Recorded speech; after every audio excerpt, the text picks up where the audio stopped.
সেদিনের প্ল্যান ছিল টপ কিনতে যাওয়া। সকাল থেকে এরকম মুষলধারে বৃষ্টি, কী আর করা যাবে, প্ল্যান যখন করেছি বেরোলাম। তো আমাদের গেটের সামনে বড়মাদের এই জামরুল গাছটা আছে, দেখো পুরো গাছ ভরে একদম জামরুল হয়ে রয়েছে।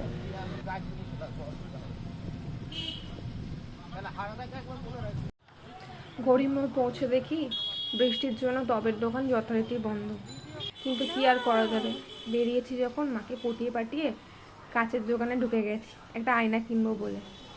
আয়নাও কেনা কমপ্লিট। তো রাস্তায় যেতে যেতে দেখি এই দাদাটার দোকান। মা বললো চ কিছু গাছ কিনে আনি।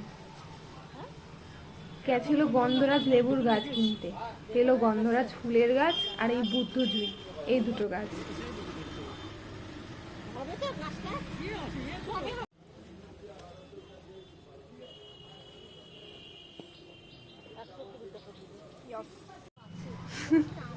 তারপরে কিছু দূর যেতে এই কাকুর দোকান। মা বললো চ এই দোকানে গিয়ে দেখে আসি গন্ধরাজ লেবুর গাছ পাওয়া যায় কিনা। গন্ধরাজ লেবু যথারীতি আবারও পাওয়া গেল না। পাওয়া গেল একটা বিদেশি আমড়ার গাছ, যেটা কাকু দাম বলেছিল তখন 600 টাকা।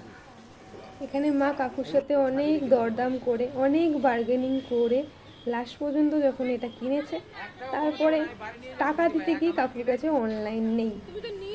আবার গেলাম অন্য একটা দোকানে, সেখানে গিয়ে অনলাইন করলাম, তারপর গাছটা পেলাম। আর লাস্টে কিনেছে ওই যে জবা ফুলের গাছটা, ওই লক্ষ্মী জবা ওইটা।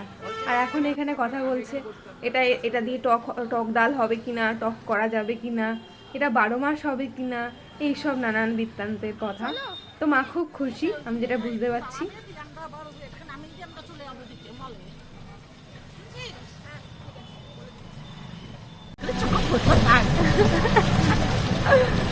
বেশ মজা হয়েছে, গাছ কিনে খুব মজা, কত মজা, কতটা মজা। আর ফেরার পথে কিনেছি আমার ফেভারিট আইসক্রিম, উইসক্রিম।